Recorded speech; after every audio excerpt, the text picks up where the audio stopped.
नमस्कार, मैं आश्रुति और आप देख रहे हैं नेक्स्ट 9 न्यूज। हरियाणा में विधानसभा चुनाव के लिए मतदान शुरू हो चुका है।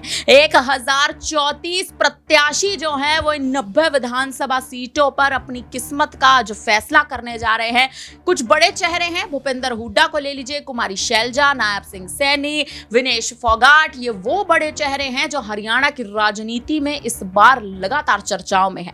कहा यह भी जा रहा है कि हरियाणा में इस बार जो सरकार बनाएगा, अगर भारतीय जनता पार्टी तीसरी बार सरकार बनाने में सफल साबित हो जाती है तो नायब सिंह सैनी एक बार फिर मुख्यमंत्री बनते नजर आएंगे। लेकिन दूसरी ओर कांग्रेस की बात करें तो पूरे एक दशक के बाद एक बार फिर कांग्रेस हरियाणा में अपना जो पंजा है वो कहीं ना कहीं अपनाने का, या फिर यूं कहें कि अपनी जो धाक है वो एक बार फिर बनाने का प्रयास करती नजर आ रही है। लेकिन आखिर सीएम चेहरा कांग्रेस की ओर से कौन है? क्या भूपेंद्र हुड्डा एक बार फिर से मुख्यमंत्री की राह देखते नजर आ रहे हैं, या फिर इस बार कुमारी शैलजा कहीं ना कहीं सीएम पद के लिए जो उनकी लालसा है वो बढ़ती नजर आ रही है? इसी बीच आपको बता दें कि सिरसा से सांसद कुमारी शैलजा अपना वोट कास्ट करती यानी मतदान करती नजर आई। उसके बाद बयान देती नजर आई। बयान में ये कहती नजर आई कि भारतीय जनता पार्टी उनको अपनी ओर लाने का प्रयास इसलिए कर रही है क्योंकि बीजेपी हरियाणा में कमजोर है, और कमजोर हरियाणा में भारतीय जनता पार्टी का होना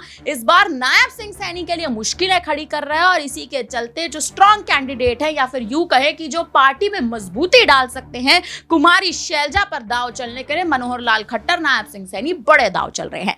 हालांकि कुमारी शैलजा का बयान इस बार मतदान करने के बाद सुर्खियों में है, लेकिन अब इस मुद्दे पर चर्चा करना जरूरी है। और माही हमारे साथ आज मौजूद है। माही, क्या लगता है, देखिए अगर जब बात हम लोग कहीं ना कहीं कुमारी शैलजा की कर लेते हैं तो सीएम की गद्दी के लिए कुमारी शैलजा ने ये नहीं कहा कि मुझे मुख्यमंत्री बनाओ, लेकिन ये जरूर कहा कि कोई दलित सीएम चेहरा लेकर आओ। तो क्या वो खुद पर दांव चलना चाहती हैं और जिस हिसाब से बीजेपी पर कहीं ना कहीं आरोप भी लगा रही है? क्या आप स्थिति देख रही हैं? जी बिल्कुल, देखिए कहीं ना कहीं ये पूरा समीकरण समझा जाए। आपने एक जिक्र किया कि भूपेंद्र हुड्डा या शैलजा कुमारी का नाम कांग्रेस पार्टी आगे करेगी। मुझे नहीं लगता आश्रुति, क्योंकि जब से अशोक तंवर यहाँ पर आए हैं, पार्टी में शामिल हुए हैं, अब कहीं ना कहीं राहुल गांधी का जो झुकाव है वो शिफ्ट होता हुआ नजर आ रहा है। ऐसे में हरियाणा में अगर पूरा समीकरण आश्रुति समझा जाए तो कहीं ना कहीं राहुल गांधी जिस तरीके से प्रयास करते हुए नजर आ रहे हैं पूरा बैलेंस बनाने की। आपने देखा कुछ दिन पहले कुमारी शैलजा नाराज थी, भूपेंद्र हुड्डा, दोनों के बीच अनबन चल रही थी, स्टेज पे जाते हैं, दोनों के कान में कुछ कहते हुए नजर आते हैं, तो उससे ये लग रहा था कि ये दोनों को तवज्जो दे रहे हैं और कहीं ना कहीं जो शैलजा कुमारी का घटता हुआ कद है वो भी बढ़ता हुआ नजर आया। लेकिन अब अशोक तंवर के आ जाने से अब फिर से माना जा रहा है कि समीकरण बदल सकता है और कांग्रेस पार्टी कहीं ना कहीं बड़ी जिम्मेदारी अशोक तंवर को देती हुई नजर आएगी। अगर ऐसा हुआ तो कांग्रेस पार्टी कहीं ना कहीं बिखराव के उस पे मोड़ पर पहुंच सकती है, क्योंकि भूपेंद्र हुड्डा पार्टी के एक पुराने नेता है और जाहिर तौर पर वो मुख्यमंत्री के लिए अपनी दावेदारी जरूर ठोकेंगे। ऐसे में कुमारी शैलजा भी कहीं ना कहीं उसमें पीछे नहीं हट रही हैं। तो पूरा अगर समीकरण समझ लिया जाए तो ऐसे में माना जा रहा है कि भारतीय जनता पार्टी भले ही कांग्रेस पार्टी से अभी कहीं ना कहीं पीछे चलती हुई नजर आ रही है, लेकिन अगर पूरा समीकरण समझा जाए तो उसमें ये कहा जा सकता है कि कांग्रेस पार्टी भी अपने अंतरकलह की वजह से हो सकता है कि पार्टी में उसको बड़ा बिखराव देखने को मिल सकता है। और कुमारी शैलजा ने तो साफ कर दिया कि वो भारतीय जनता पार्टी के साथ नहीं जाएंगी, कांग्रेस के तिरंगे में ही जाएंगी। लेकिन आने वाले दिनों में देखना होगा कि अगर कांग्रेस पार्टी जीत दर्ज करती है हरियाणा में तो किस तरीके के समीकरण